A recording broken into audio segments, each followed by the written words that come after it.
express script only for Victor Morris. Yes or no? Is it he? Yes. Please say your date of birth. October 11, 1920. Apologize. I like it pretty well right now. Initially, I was unhappy, but now I've got to know the people and services and the help of the caregivers.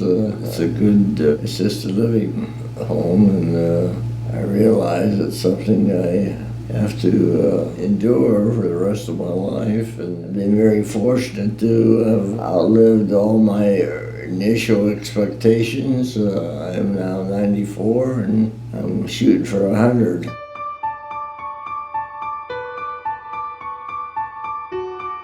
We used to play down in here. There used to be a playground. We used to have a big playground down through here. I think it's down in here. A lot of my friends used to live here, and I can't remember their names.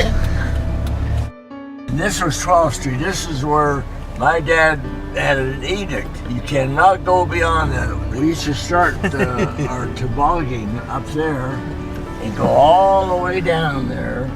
And there's a streetcars used to go back and forth. We had a guard down there, a guard down here, and we used to come tearing down there.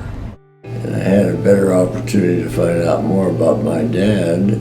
He was a World War I veteran, and it was because of the World War I that he changed his name from Tony Mora to Tony Morris, only because at that time the Italians weren't considered part of the American establishment until they had to prove themselves, and they did.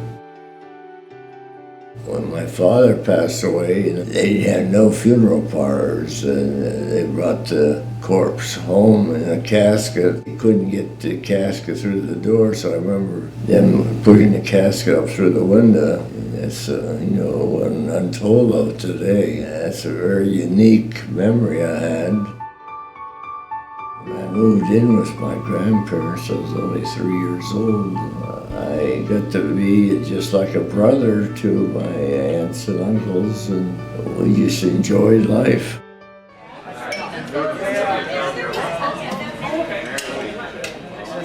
And my grandmother used to cook fabulous meals every Sunday practically. Italian foods, just spaghetti and meatballs and roasted chicken. And my mother made homemade macaroni all the time, and it was just wonderful. Just a complete spread of everything. A stepfather who was a very brilliant man, and he thought I should learn more about business. He had me work for a Jewish family that owned the Army and Navy store, and I think they tested me one day. They dropped money on the floor by their safe, and I picked up the money and I said, "Mr. Lebowitz, there's this money here." And so after that, he let me operate the cash register and help with the sales part of the business. In fact, I really didn't learn how to dance until after I got into service, and I'd come home on leave, and my sisters would teach me how to dance.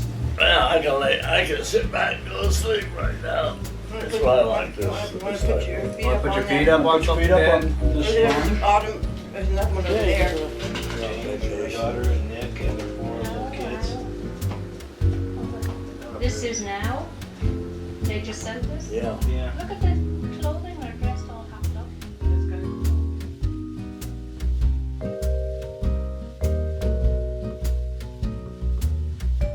I was one of the enlisted men who was selected to go to a 6-month course of engineering, maintenance engineering at Yale University. And the hardest thing I had to endure was getting back to civilization after being a prisoner of war. When I was shot down over Tokyo in 1945, I thought I was a goner. And I bailed out over the outskirts of Tokyo, and they cut me down out of this tree. I was hung up with my parachute, and they cut me down, and when I fell to the ground, the women and kids and old people got after me and started beating on me, and it's the worst thing that ever happened to me. And to spend approximately 6 months in prison, lost 50-some pounds, strictly on a rice ball menu 3 times a day. What has been the most fulfilling thing in your life? I would say finding my wife in Colorado Springs, and I fell in love with her the moment I saw her. It was supposed to be a blind date, and I had turned her down. A friend of her brother-in-law, Jim Aducey, a young major, he had his aide come down to see me. He was a friend of mine, because there was only 5 bachelors in this 15th Air Force headquarters. That was and I said, no, I'm not going to go on another blind date. I was on one. In a few minutes, I got a phone call, and Jim Aducey, and I'd like for you to come to the house and meet my sister-in-law. And I said, yes, sir, I'll be right there. Tell me what time you want me to be there.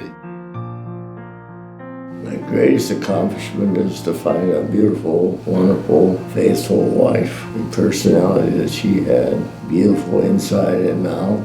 She never had an enemy. She always had some nice things to say about her to everybody. It was spontaneous. That was her personality. She's just a fantastic person.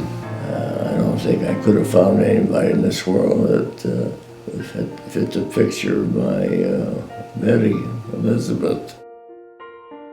What do you think she'd be doing if she was here right now? She'd probably be laughing at my interview. She would think it was entertaining.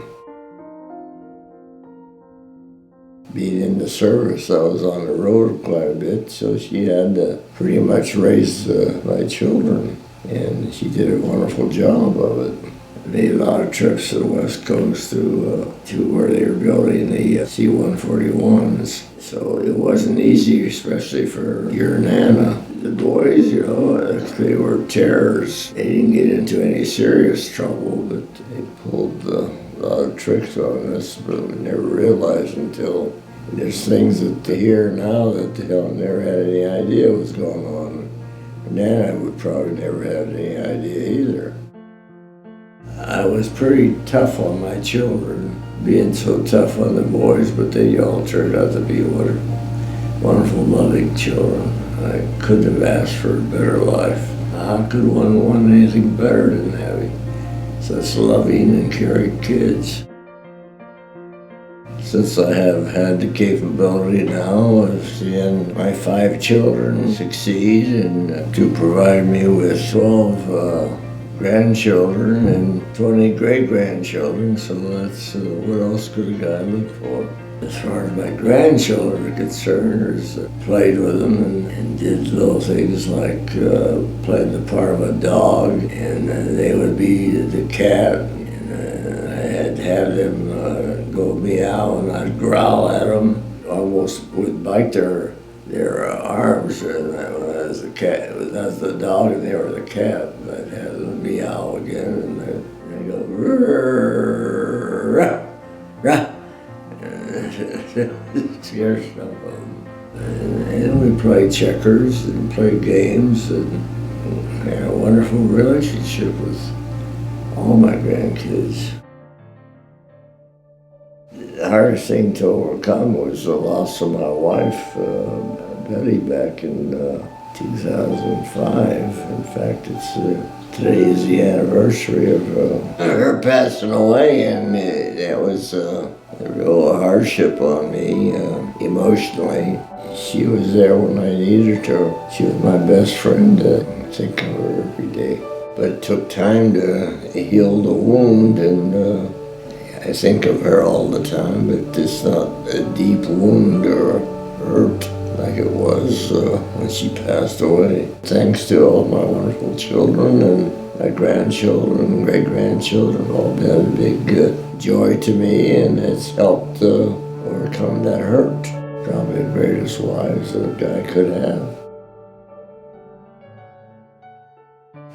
thoroughly enjoyed my life.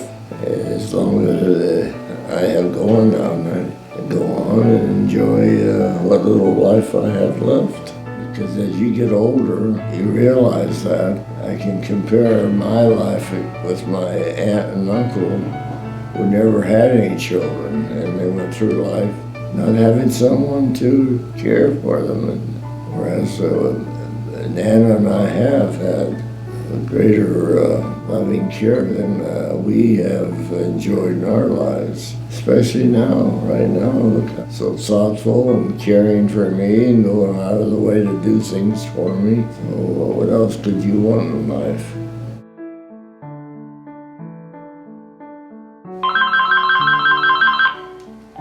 Hi, Chris. Hi, Dad. Hey, I'm being interviewed by Brian, and how about I call you back later? All right, well, I'll talk to you later then. Okay, bye-bye. Love you. Love you. Here comes the sun, doo-doo-doo-doo. Here comes the sun, I say it's alright.